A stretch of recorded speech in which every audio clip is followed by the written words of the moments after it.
Será que o seu traço de caráter é o traço masoquista?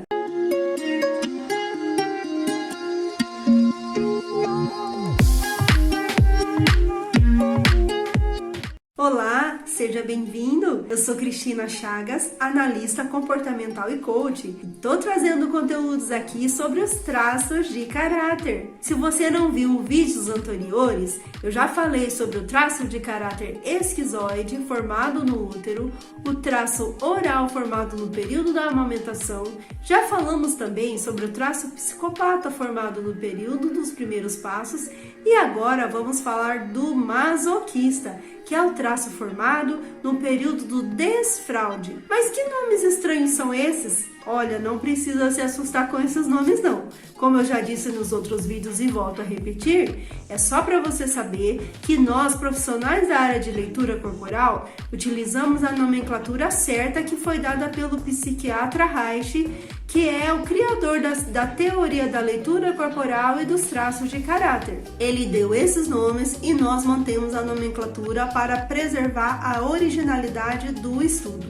Não se trata de doenças, de nenhum tipo de problema, tá bom? Esses nomes. Cada pessoa desenvolveu um traço de caráter conforme o formato do corpo e o período da vida da criança ali entre o útero e os 5 ou 7 anos de idade. Eu estarei falando sobre o masoquista agora. Só que antes de entrar no conteúdo, eu quero pedir para você se inscrever no canal, deixar o seu like, seu comentário, porque é muito importante para gerar engajamento, pessoal. Assim o YouTube entende que esse conteúdo é bom, é de valor e ele vai estar distribuindo para mais pessoas esse material. Posso contar com você? Muito obrigada, pessoal! Então, como eu estava dizendo, o traço de caráter masoquista é formado no período do desfraude. Quando a criança ali tá passando ali pelo processo de fralda, de sair da fralda, né? Ali começando a ter as suas primeiras independências em relação aos processos de evacuação ali, né? Sozinha ou com a ajuda da mãe, enfim. A criança masoquista, ela tá num processo, pessoal, de criação, vamos assim dizer, né? É isso mesmo, porque pode parecer estranho para você que é adulto, mas para uma criança que tá no período do desfraude, fazer cocô é criação. Exatamente, pessoal, é um processo de criatividade. E geralmente quando essa criança é corrigida pela mãe de uma maneira assim, que ela pode ser ridicularizada ou muito repreendida por aquilo, né?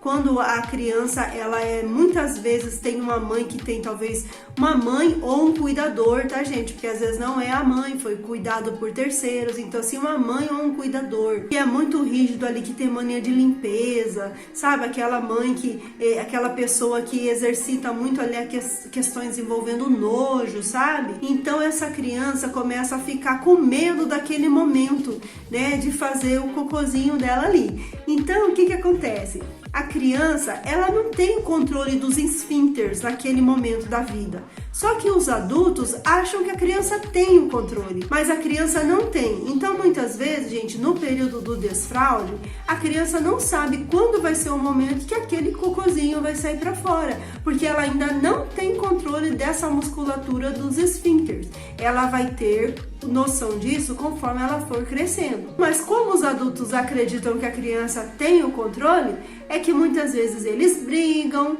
com seus filhos, corrigem, às vezes batem e tudo mais que acontece por aí no processo ali do desfraude, que quem é mãe sabe que não é um processo muito fácil ali de tirar a criança da fralda, né? Então, pessoal, a criança, como ela ainda não tem consciência, não tem o controle dos esfíncteres, o que acontece?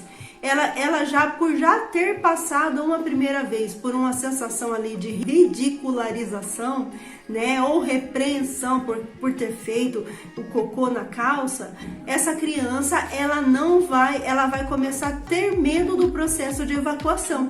Então ela vai começar a trancar o bumbum. É exatamente isso que acontece. Essa criança vai começar a trancar o bumbum para esse cocô não sair, porque ela tem medo de fazer cocô. Ela começa a ficar com medo daquele processo, que é algo que é para ser tão natural e se torna difícil por ter pais muito rígidos, né? Ela começa a trancar o bumbum e de tanto fazer esse movimento de trancar o bumbum, a criança começa a ficar com a musculatura do corpo muito rígida.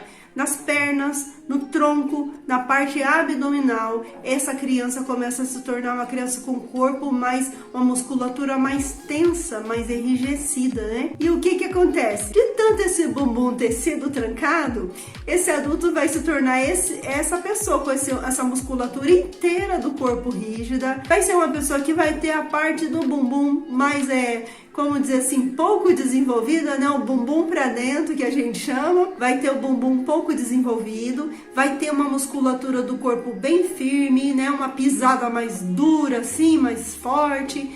Vão ser pessoas com muita força física, inclusive, os masoquistas têm bastante força física, e eles vão ser pessoas assim um pouco mais lento na tomada de decisões, né? Não são pessoas que vão conseguir fazer as coisas muito rápido, vão ser um pouco mais lento, vão ser mais assim morosos ali nos seus processos de raciocínio, inclusive. E a dor do masoquista é a dor da humilhação. Algo que a mente dele registrou lá na infância, no período do desfraude, por volta ali dos 3 anos, né? Vai ser a dor da humilhação. Essa criança vai ter muito medo de ser humilhada. Essa criança, para não ser humilhada, então ela se torna um adulto que também vai ter dificuldade de falar não para as pessoas. Pelo medo da humilhação, vai ser uma pessoa que vai aceitar muito peso sobre si. Os masoquistas têm essa tendência, gente, de carregar o mundo nas costas.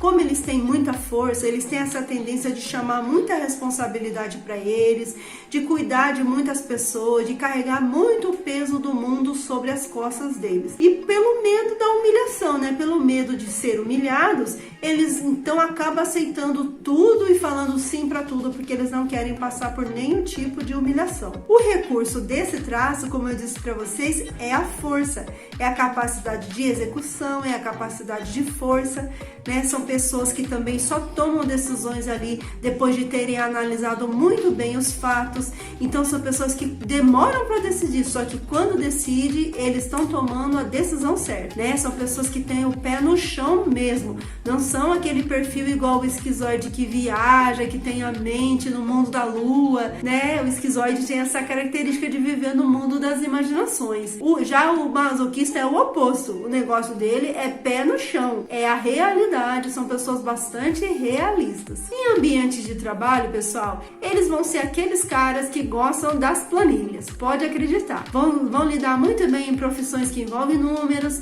como contabilidade, atividades envolvendo área financeira. São pessoas muito metódicas, muito sistemáticas.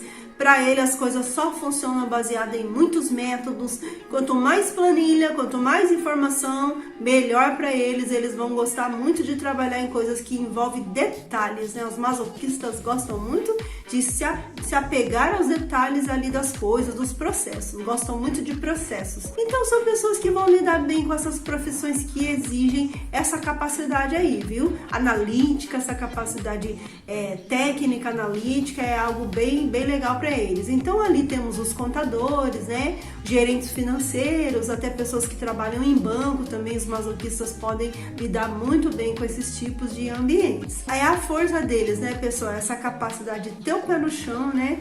A força para a execução das coisas, né? Esses são os recursos do traço masoquista. E como eu disse para você, a dor, aquilo que é muito difícil para eles suportar, é a dor da humilhação. Bom, pessoal, eu vou encerrando esse vídeo aqui sobre os masoquistas, mas nós ainda temos mais um traço de caráter para falar, que é o traço de caráter rígido. É o último traço aqui da série de vídeos. Se você não assistiu os outros vídeos, acompanha lá, tá? Já tem os outros, tenho certeza que você vai se identificar com algum desses traços.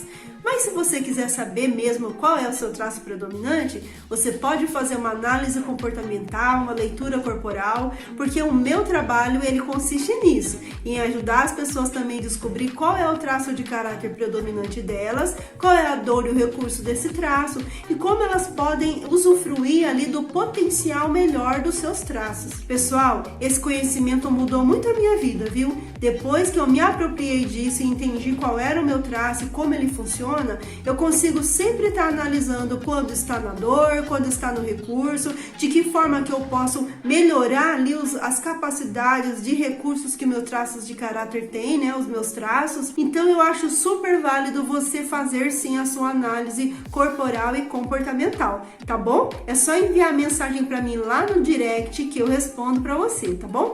Lá no meu Instagram tem mais conteúdos também, se você não me segue por lá, me adiciona por lá. E aqui no descritivo do vídeo tem bastante informações sobre o meu trabalho, sobre a minha carreira profissional também, sobre as escolas, né, as minhas formações que eu tenho, tá bom? Caso você tenha dúvidas sobre o meu trabalho. E eu vou ficando por aqui então, pessoal. Não perca o próximo vídeo que nós estaremos falando do traço de caráter rígido. Até mais, tchau, tchau!